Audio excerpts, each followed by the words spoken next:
Well, good evening. The Who's today on New Year's Day um, were at Rosehill.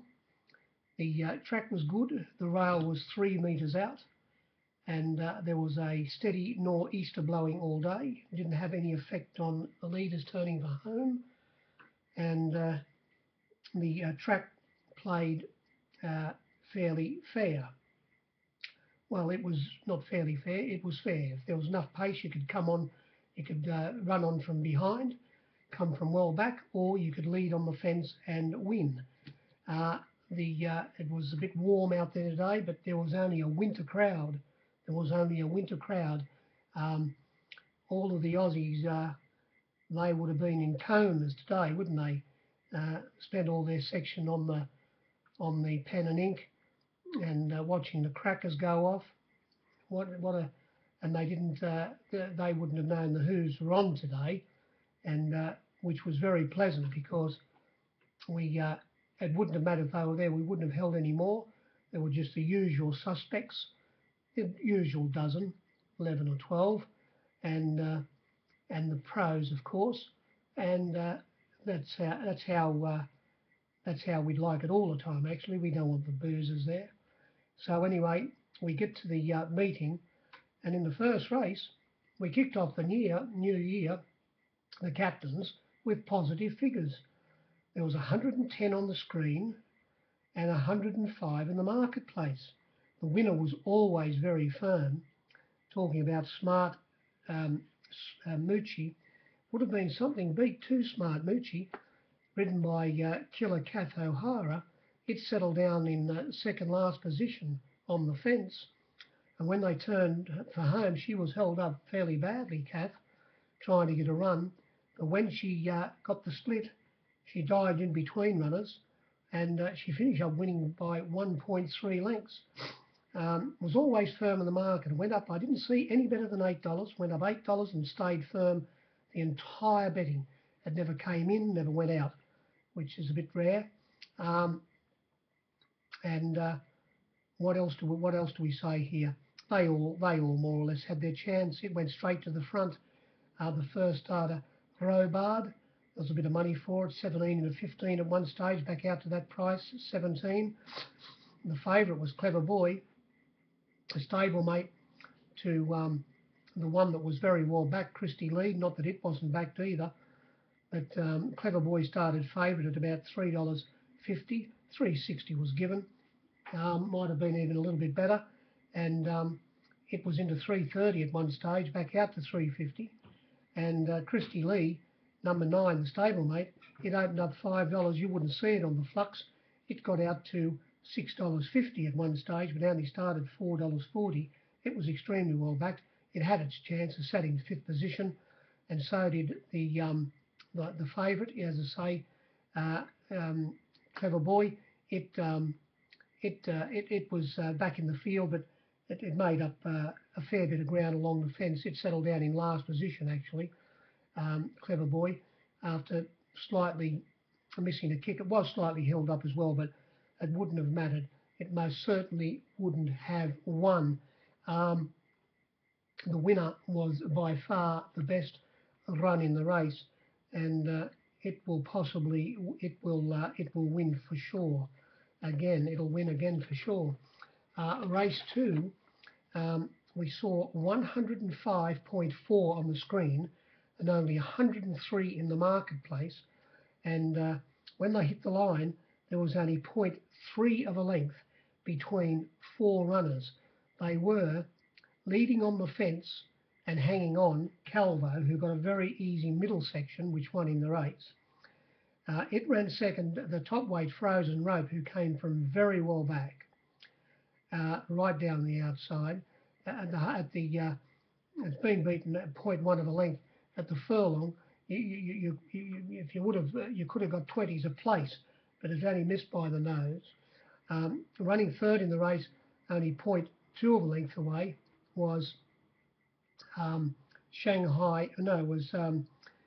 Anglican, who was in third position all the way, and running fourth was Via Facile, who came from third last, and it was extremely well backed. Frozen Rope, it was a bit hard to lay early. It went from $3.50 out to $5, back into $4.40 at the death. It was back Shanghai bound, $7.50 into 6. It started, it might have started, it started favourite Frozen Rope, Thea for sale. Now it most probably started favourite, it did. It was $5 out to $5.50, back into about $4.40. And it was always firm in a betting Anglican, $6 into $5.50 when they jumped. And there was bits of money for Dream Choice, and that was about it. Nothing else was backed, including the winner, which went from 16 out to 18 and gave the captains a very, very good result. Plus, there was a little bit of purr in the race, and it wasn't as bad as it looked. And there was a result there. Race 3, and it wasn't to be here. Not only was it a very not only the favourite winning, but the figures in this race, they said 100.8 on the screen, but there was only 94% in the marketplace. You wouldn't see it. I think $2.60 might have been the best luck about Pipette, but $2.80 was given, and it started 10 to 9. It started a $2.10 chance, and I was laying at a $2.10 at the death, and it was more or less never going to get beat. It jumped from an outside alley, was taken straight to the lead, but then Horseman Bowman, he let Hamburg go around it, and coming off of the outside of Hamburg was Clickety Snip, and Bowman sat behind the leaders on the fence with Corey Brown, who copped a holiday over his ride. Unfortunately, Catwalk Corey on Urban Rocker caused a bit of interference in the first turn. I think he was a victim of circumstances by the same token. It was no overreaction. And when they turned for home, they raced in that position, but just before the turn, Horseman Bowman was able to extricate from behind the two leaders, and the race was over in a twinkling of an eye, because when he rolled up to them, they were all full bore, and he was smoking his pipe. And it strolled in by 2.8 lengths. Running second in the race, coming from last, it'll do it to you every time, was Too High Tech. It made up plenty of ground, as I say, which it always does. The figures in this race were no good. These were the flux. You wouldn't see them. Clickety Snip went from $8. I was $16 when they jumped. Pipette, $2.30 out to $2.80, back into $2.10. Too High Tech from 13 out to 17. Hort Normandy from 17 out to 26. Urban Rocker from $10 to 15, back into 14. We had La Comedian, was 13 out to 16, back to 14. Tunes didn't have a price, from $10 or $11 out to 17 or 16. Bacano, the same, $10 or $11 out to 15. Major from at $16 to 31. It was well back Del Rommel, $8.50 given, and he started $6.50, and Hamburg was 30 out to 50. Doesn't sound any good to me. And the favourite, it just strolled in. Very bad result for the captains. Race 4, well, here we saw another favourite win in Happy Galaxy. I think it might have only flucked $3.80, but you could get as $4 for plenty of section.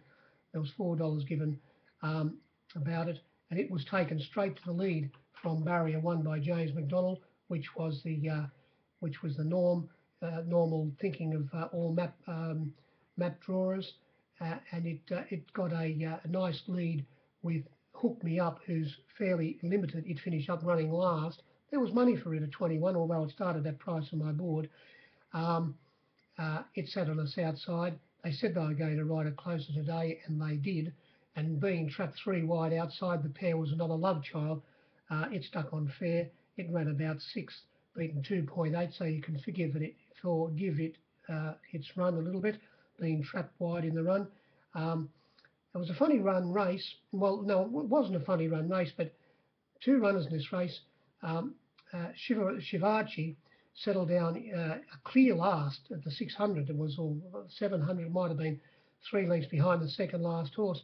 When they came to the turn, ridden by Killer Cat O'Hara, she took off very quickly, and in a three-wide trail was Turnley, who finished up running second in the race. Well, Kath went around. I thought if Turnley, ridden by Bowman, would have been able to get going a little bit before he did, maybe he might have won the race. But it came very quickly on the turn. Shivachi was hanging on Killer Kath, and it went straight past Turnley and put a length and a half to 2 lengths maybe on it. But Turnley finishing in front of it. Shivachi ran fourth, and the margins were very slim at the finish. It was only 0.2 by 0.4 by 0.8, running fourth. Shivachi only beaten 0.8 of a length. But the favourite, for all those people who eat the lead, and there's plenty of them who do, they knew that it was going to lead and get an easy time up in front, and most probably hang on, and that's why it was $4 into $3.10 before they jumped. But there was a late scratching at the barrier. Now, when I say there was 97%, 103.7 on the screen, only 97% in the marketplace. That was before the scratching of the Diem's Quest, who was $10 when they jumped. A bit easy in the betting. It was back to one stage at $10 into 9 or 8, 8.50, but got back out to 10. As I say, losing figures, and when it came out, we had time to reframe a market, and it was $2.80 favourite, Happy Galaxy, and got the biscuits. It was hard to lay Treaty number one. It opened up $4 and got out to as much as $7, 6 to 1 on some boards. It only started $6, 5 to 1 chance, and it was slightly held up. It wouldn't have won. Most certainly wouldn't have won. It sat back in about third or fourth last position on the fence, and it made up only a little bit of ground in the straight. What else do you say about the race? That was the interesting thing about Shivachi taking off, I think, and going past Turnley and Turnley coming and beating it. Does Turnley win if it takes off before before Shivachi? I don't know. We won't know. But the favourite, all I know is I did a stacker section on the race and I had to hand over. Now, race 5, well, this was a doozy. You wouldn't see this on the flux by any means. Small fields in Sydney are just prone to the captains. Everyone has an opinion. The thing is, as I've told you before, the captains know that we knew the winner of this race. We knew it would win, no looking back. See, that's why we can afford to give 90%. These were the flux. You wouldn't see them sitting at home or betting with the filthy TAB. Skytrain was $6 out to $7, back into $6, fluctuating, out to $6.50, back into $6. Zaratone, you wouldn't see it, $7 given, a good bit of $6.50 and $6 and $5.50. It started $5 hard to get. Motspur was $8.50 to $9, back into $8.50. Now, no looking back, well, you wouldn't have seen it, but it went up $3.20 and got out to $4 on some boards. It only started $3.80. The next runner from Queensland, the Ringmaster, it went from $11 out to $12, back into $9.50. And Moroney Avenue, it went from 5 to 2 to 9 to 2, $3.50 to $5.50 when they jumped, and it pulled up with a sore back or sore behind, and also speedy cuts, but it was never going to win. It went straight to the lead. Zaratone, which was the obvious thing that was going to happen from its drawn in barrier 6 in a field of 6, it was able to cross, and this is where No Looking Back won the race. It was able to get into second hole, looking at the leader all the way, and looking at it was Skytrain, who unfortunately just can't find the line. Back on the fence running fourth, Motspur, and the other pair, Moroney Avenue behind it, and outside Moroney Avenue was the Ringmaster. But anyway, we got down to the line, and when they hit it, there was only 0.1. It was a nose by a nose, 0.1 by 0.2. it was able to stick its nose out, no looking back, and grab Zaratone on the line. And unfortunately, Skytrain, who I knew everybody would think that it wasn't in the race today, but it raced up to win. But it's got to be, its run has to be timed to perfection, which he nearly did, Christian Reith. But unfortunately, he knows the story there as well.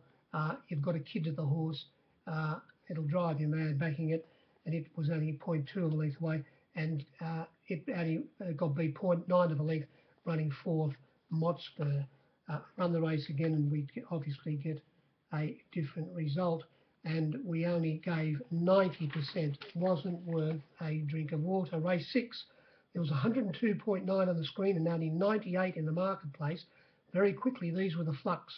Monton went from $7 out to $9, back to $6.50. Darcy the Good from $4.60 out to $5, back to $4.60. We had Shout Out Loud from 15 out to 18, back into 15. Highly Recommended went from $3.50 out to $4.80, back to $4.60, back to $4.80. Shadows in the Sun went from $8 out to $10, back into $8.50. The winner, Moriarty, you wouldn't have seen it, but $9 was given. $7 out to $9, back into $8.50. Racing Heart was 50 out to 60, back to 40. We had Charing Cross, well back Charing Cross, 17 out to 18, back into about $14. Angelus went from, it didn't have a price, $9 or $8 out to 14, and the bottom one, Sensor, from 21 to 31. Now, it was held up, of course, Shadows in the Sun trying to get a run. It went straight to the lead, Racing Heart. It pulled on Jay Ford.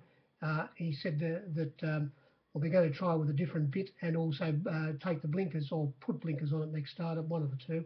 But it set up a big lead halfway during the race, and chasing it was Charing Cross with Shout Out Loud on its outside. The winner, Moriarty, it settled back in third last position. When they swung for home, instead of being able to come around them, unfortunately Corey Brown had to go through the high diddle, and on its inside, also looking for a run at the same time, as I just said, was Shadows in the Sun. Shadows in the Sun was badly held up, but so was the winner. And the winner, once it got clear, it was able to sprint much better than Shadows in the Sun. Shadows in the Sun finished up running fourth. I doubt, there's no way in the world it would have beaten it if it would have got clear.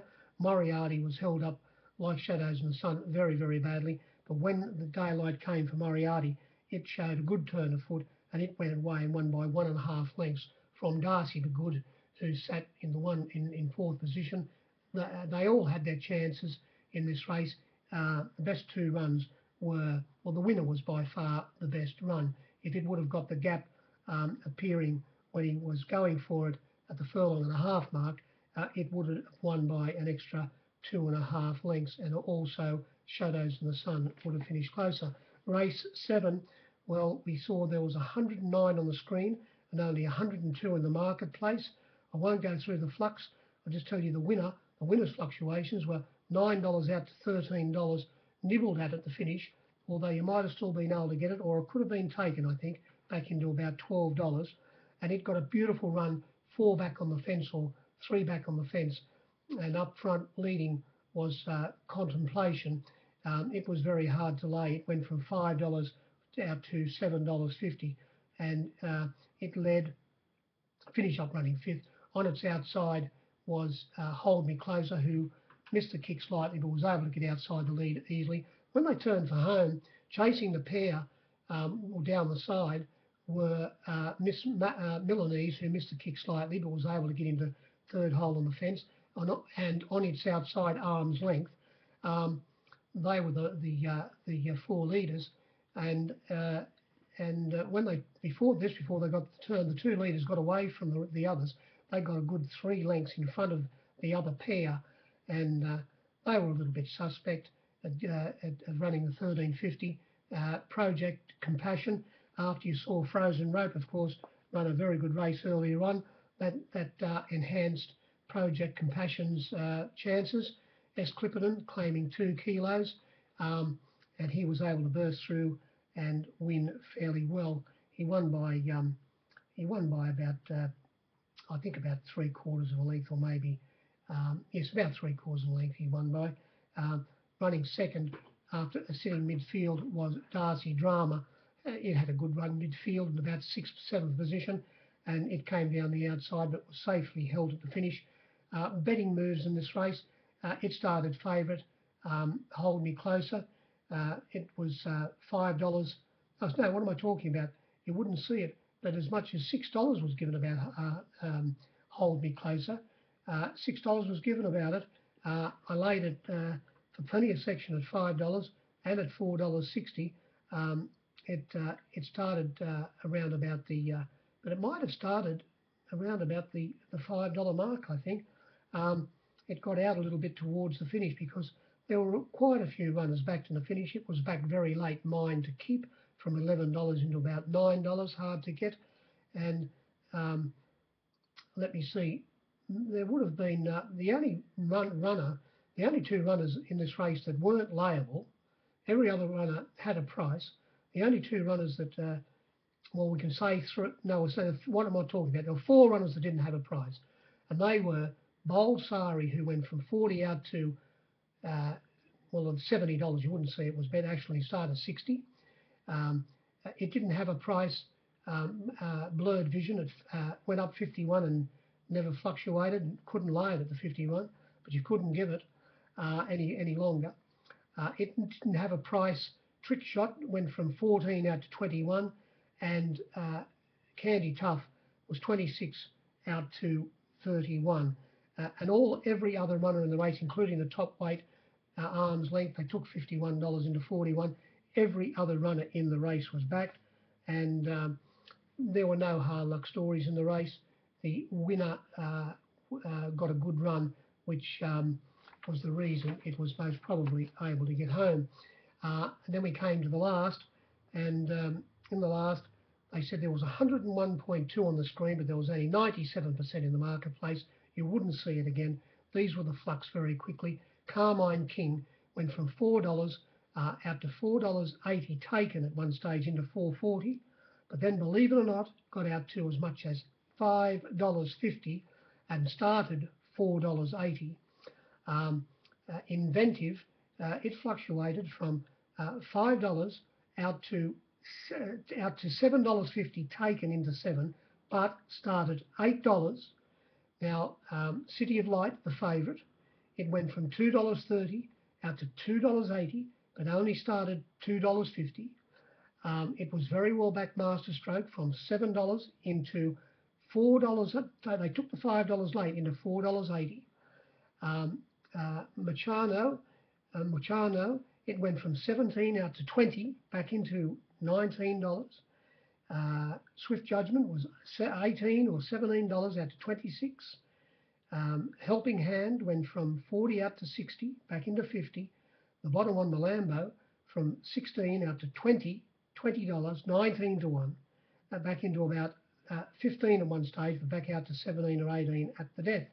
There's only about 97 there, and he was a Jerry Carmine King from the alley. He had barrier 7 in a field of 8, and where he was drawn, it was perfect for him to come across and sit on the outside of City of Light, who was the was the designated leader, trained by Gay. It went straight to the lead. Carmine King, as I say, he was a Jerry. He came across. He never let it out of his sight, and he stuck with it all the way to the turn. And he was a little bit too strong. She lost a position down the side, Masterstroke, Miss J. Duggan. She was early in the piece going to be in the 1-1 position on the outside of Malambo, but Malambo got off the rail a little bit, and she seemed to lose a position, or whether the horse hung on her, I don't know.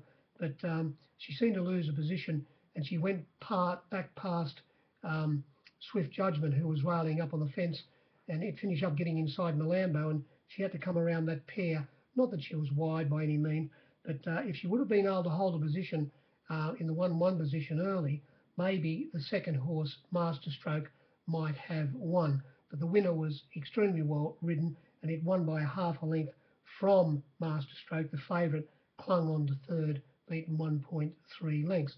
That was about the meeting. As I say, it was like a winter meeting with the crowd that was there. It was a ripper, and nobody to get in your way, because when the Saturday or other meetings at Rosehill, when there appear to be a lot more people there, all it is just passing traffic going from one side of the through one end of the ring through to the other, and vice versa. And all it does, it gives you an optical illusion. There are people there and there are punters there, but of course they're not punters, they're just pen and inkers. And today it was quite pleasant, and that you could hold just as much money today as if there were all of the pen and inkers there. And I suppose they were the ones who suffered the robots, because the pen and inkers are generally in where the robots are, and they didn't have them there today. And so they might have done it a little bit tough. But don't worry, boys. They'll be back there for you to play around with and offer them the screen odds. Come out in the marketplace and have a little play one day. Make sure you bring an extra set of clothes with you. Now, that's about it. We've got Newcastle tomorrow. I'm tossing up whether to go or not, because I've got Wyong on Thursday, and there's of course Warwick Farm on Saturday. So whether I do a review tomorrow night or after Wyong, we'll see what happens. The meeting the other day, which I missed at Gosford, it was bordering on a picnic meeting, and there was nothing really to say there. At Gosford, the track was good, the rail was 3 out, there was a steady nor'easter blowing all day, which didn't have an effect. You could lead or come from behind, and there were no exceptional winners on the day. Pendle in it, well, it beat a team of trotters. The way the race was run, it wasn't a bad win. Dancing Kid won a trotters race by 7 3/4 lengths. That you wouldn't be nothing to say there either. And there was nothing that was really unlucky at the meeting, and it's really not worthy of me driving everybody mad commenting about Gosford. You can work it out for yourself. That's about all I've got to say. Good health, and we'll talk to you later on. Good evening.